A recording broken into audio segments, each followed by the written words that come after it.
Hello বন্ধুরা, আশা করি তোমরা সবাই খুব ভালো আছো। গতকাল তোমরা দেখেছিলে আমার ক্রিসমাস ডিনার প্রেপের একটা মিনি ভিডিও। আজ চলো তোমাদের সাথে শেয়ার করি যে আমার এন্ড প্রোডাক্টটা কী হলো, কেমন হলো রান্নাবান্নাগুলো আর কী বা রান্না করলাম ফাইনালি। প্রথমেই রোস্ট করার জন্য যে ভেজিটেবলগুলোকে ধুয়ে রেখেছিলাম, ক্যারেটস আর পার্সনিপস, সেগুলোকে আগে একটু মশলা টশলা মাখিয়ে আমি বেক করতে বসিয়ে দিলাম। এবার দেখো, এবার চিকেনটাকে আমি রোস্ট করব। তার জন্য চিকেনের ট্রের মধ্যেও কিন্তু আমি কিছু ভেজিটেবলস দিয়ে দিচ্ছি, যেমন ছিল পেঁয়াজ, আবার সেই ক্যারেট, পার্সনিপস বা ক্যাপসিকাম, সেলারি বা একটু আলু। এই ভেজিটেবলগুলোকেও আমি একটু সিজন করে নিচ্ছি, একটু নুন, গোলমরিচ, লঙ্কা গুঁড়ো এই সমস্ত ওর উপরটি ছড়িয়ে দিচ্ছি। এর ওপরে আমি চিকেনটা বসাবো।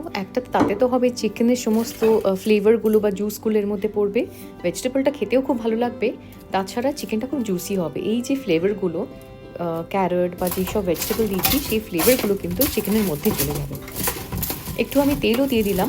এবার সব কিছু ভালোভাবে আমি মাখিয়ে দিচ্ছি। দেখো, চিকেনটাকে কেউ কেউ কিন্তু ডিরেক্টলি ভেজিটেবলের মধ্যে বসিয়ে দেয়, তবে আমি সেটা করলাম না, কারণ আমার একদম ক্রিস্পি চিকেনটা দরকার।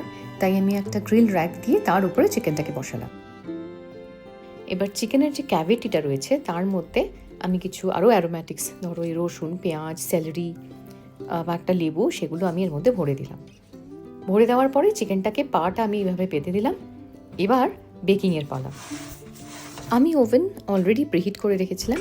এবার চিকেনটাকে মিডল র্যাকে বসিয়ে দিলাম। চিকেনটা এখন প্রায় 1.5 ঘন্টা মতো বেক হবে, তাই আমার হাতে এখন প্রচুর সময়। এবার গিয়ে আমি একটু সাজুগুজু করে আসবো। তবে ওদিকে দেখো, আমার ক্যারেটস আর পার্সনিপ একদম রেডি হয়ে গেছে। এবার এর উপরে আমি একটু নাটস ছড়িয়ে দিলাম।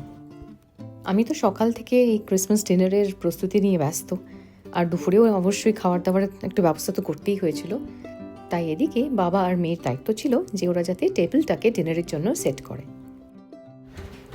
আমি কিন্তু মাঝে মাঝে খেয়াল রেখেছি, এসে দেখেছি যে চিকেনটা পুড়ে যাচ্ছে না। তো এটা কিন্তু খুব জরুরি, 1.5 ঘন্টার জন্য বসিয়ে আবার ভুলে যেও না তোমরা। এই দেখো আমার ফাইনাল লুক। আর সাথে আমি একটু সসেজও এয়ার ফ্রাই করে নিলাম। আমরা বসে পড়েছি ডিনারে, অনির্বাণ কাঁটা চামচ নিয়ে রেডি। আর এই হলো আজকের আমাদের আয়োজন। এটা সেই পার্সনিপ এন্ড ক্যারেটস আর ডিনার রোজ। আর এই হলো the star of the show, whole chicken with veggies. আর এখানে আছে সসেজেস। এই হলো আমাদের আজকের ডিনার। আনন্দ হচ্ছে? খুশি? হ্যাঁ, হ্যাপি? এই হলো আমাদের আজকে ছোট্ট করে ক্রিসমাস ক্যান্ডেল লাইট ডিনার। চলো তাহলে আমরা এনজয় করি আমাদের ডিনার।